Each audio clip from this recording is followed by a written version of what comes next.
Shalom Aleihim saudara-saudara yang dikasihi Tuhan dimanapun saudara berada. Rumah Tuhan adalah rumah kita. Kiranya GKT Banyuwangi menjadi rumah rohani, tempat kita sehat dalam pengajaran, pelayanan dan persekutuan, sehingga kita dapat menjemaatkan keluarga dan mengkeluargakan jemaat. Saat teduh hari ini dibuat dari Kamis 12 Maret 2026. Jadi mohon maaf apabila ayatnya berbeda dengan renungan perspektif hari ini. Yeremia 1 ayat 4 sampai dengan 8. Tuhan berkata kepadaku, sebelum aku membentuk engkau dalam rahim ibumu, dan sebelum engkau lahir, aku sudah memilih dan mengangkat engkau untuk menjadi nabi bagi bangsa-bangsa.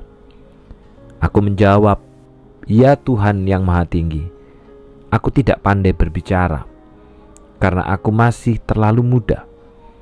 Tetapi Tuhan menjawab, jangan katakan engkau masih terlalu muda. Kalau aku mengutus engkau kepada siapapun, kau harus pergi, dan semua yang kusuruh kau katakan, haruslah kau sampaikan kepada mereka. Jangan takut kepada mereka, sebab aku akan menyertai engkau untuk melindungi engkau.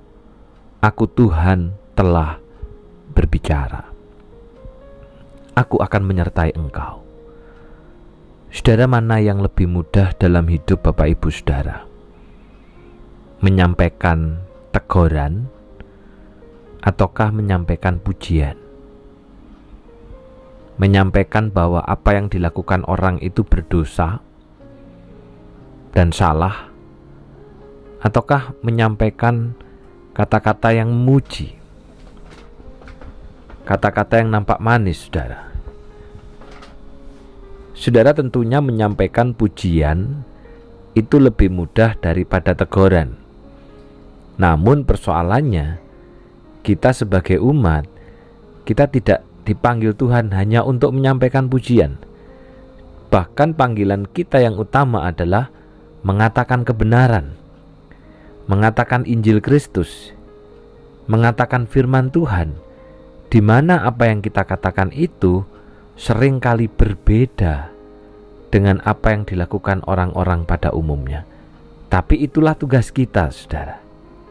Nah, saudara, Yeremia dipanggil dengan tugas memberitakan berita penghukuman Allah atas bangsanya sendiri, atas umatnya sendiri. Dan ini tentunya bukanlah hal yang mudah. Apalagi berita hukuman yang akan datang itu, menghukumnya itu menggunakan bangsa musuh yang akan menyerang dan menjajah mereka. Sungguh ini merupakan hal yang amat sulit. Dan pada saat Nabi Yeremia berkarya, umat Tuhan, kerajaan Yehuda pada masa itu adalah kerajaan yang kecil, terjebak di tengah-tengah persaingan kerajaan-kerajaan besar seperti Syria, Babel, yang berusaha menancapkan kekuasaan di kawasan itu. Nah, di dalam gejolak yang demikian, Nabi Yeremia menjalankan perannya. Ia berkarya selama pemerintahan 5 raja terakhir kerajaan Yehuda. Persoalan yang dialami oleh Nabi Agung Yehuda Yeremia adalah sulitnya menerima tugas, yaitu menyampaikan berita penghukuman kepada umatnya sendiri. Apalagi ia masih muda dan belum berpengalaman. Tugas berat tersebut diterima oleh Yeremia dalam usia yang cukup muda. Banyak penafsir Alkitab memperkirakan bahwa usia Yeremia ketika mendapatkan tugas ini tidak lebih dari 20 tahun. Bayangkan, saudara, masih sekya, masih anak-anak, mungkin masih bocil, tapi harus memperingatkan, bahkan memberitakan berita penghukuman kepada mereka yang usianya 3 kali lipat, 2 kali lipat, kepada Raja Yehuda, kepada para bangsawan, kepada para pemimpin pada masa itu. Sehingga secara manusia pantas saja bila mulanya Yeremia merasa belum pantas dan kurang cakap, sebab ia masih muda dan tidak pandai berbicara. Masih muda harus menghadapi orang yang lebih tua. Namun saudara, justru Allah memilih dan memakainya. Allah memilih hambanya bahkan bukan hanya sejak dia umur 20 tahun, sejak dalam masih kandungan Allah sudah memilih Nabi Yeremia sebagai nabi. Dan pemilihannya itu berdasarkan kasih karunia, kedaulatannya, dan otoritasnya. Sehingga keberatan Yeremia karena menganggap diri masih muda dan tidak pandai berbicara dijawab oleh Tuhan dengan begitu mendalam. Allah menegaskan, Allah telah mengenal Yeremia sejak Yeremia dalam kandungan. Allah yang membentuk dan menetapkan tugas serta panggilan Yeremia sebagai nabi bagi bangsa-bangsa. Ada rencana Allah atas Yeremia dan juga bagi setiap kita, umatnya dan miliknya.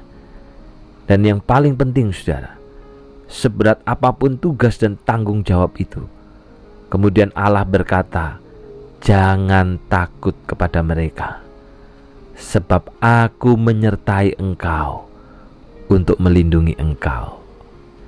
Percayakah saudara dengan hal ini? Ketika mendapatkan tugas pelayanan, bahwa aku menyertai engkau dan melindungi engkau. Allah hendak mengutus Yeremia kepada umatnya. Allah mengendaki umatnya taat dan berserah penuh atas tugas serta panggilan yang telah ditetapkannya.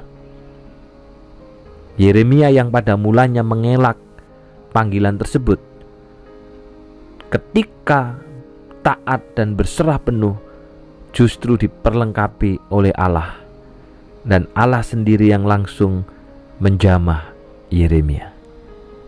Ini mengingatkan kepada kita saudara, bahwa Allah pun bisa memperlengkapi kita, sangat bisa di dalam pelayanan. Sehingga tugas kita itu apa? Berserah penuh, menaati penuh panggilan itu. Maka segala sesuatu yang kita kerjakan, motivasinya bukanlah kita, tapi motivasinya adalah apa? Allah dan panggilannya. Kisah pemanggilan Yeremia ini mengajarkan kepada kita bahwa Allah memiliki rancangan serta panggilan yang unik bagi setiap kita umatnya. Dan kita diciptakan Allah untuk memenuhi setiap tugas yang dipercayakan. Mungkin sebagai penatua, mungkin juga sebagai pengurus komisi, mungkin sebagai liturgis, mungkin sebagai singers, mungkin sebagai pemusik, mungkin sebagai panitia, mungkin sebagai penerima tamu. Mari kita memproses diri agar kita layak untuk dipakainya. Nah, itu yang penting. Dengan bagaimana saudara? Dengan berserah penuh, dengan percaya penuh, Tuhan pakai. Karena di balik kekurangan-kekurangan yang ada pada kita, Allah memperlengkapi kita agar dapat melaksanakan tugas dan keputusannya bagi dunia. Tugas yang Allah berikan kepada kita, salah satunya adalah memberitakan kebenaran bahwa Allah membenci dosa dan bukan justru kita hidup dalam kesalahan. Ini tugas kita.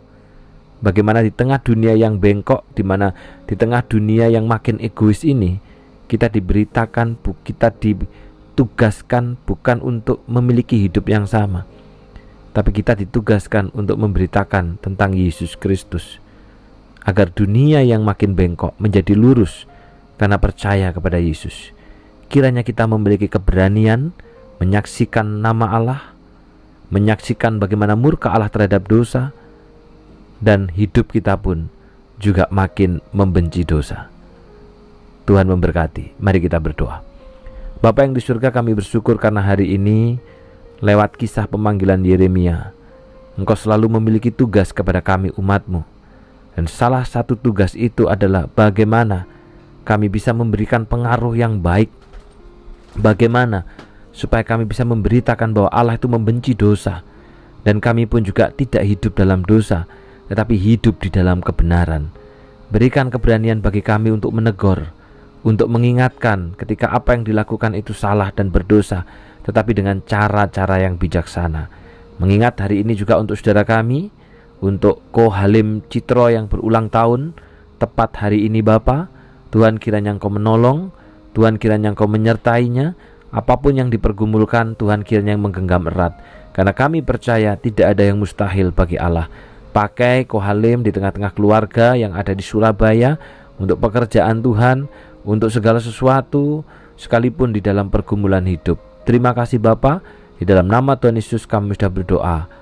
Amin. Selamat ulang tahun untuk Ko Halim. Kiranya Tuhan yang memberkati engkau dengan segala kebaikannya. Tuhan memberkati.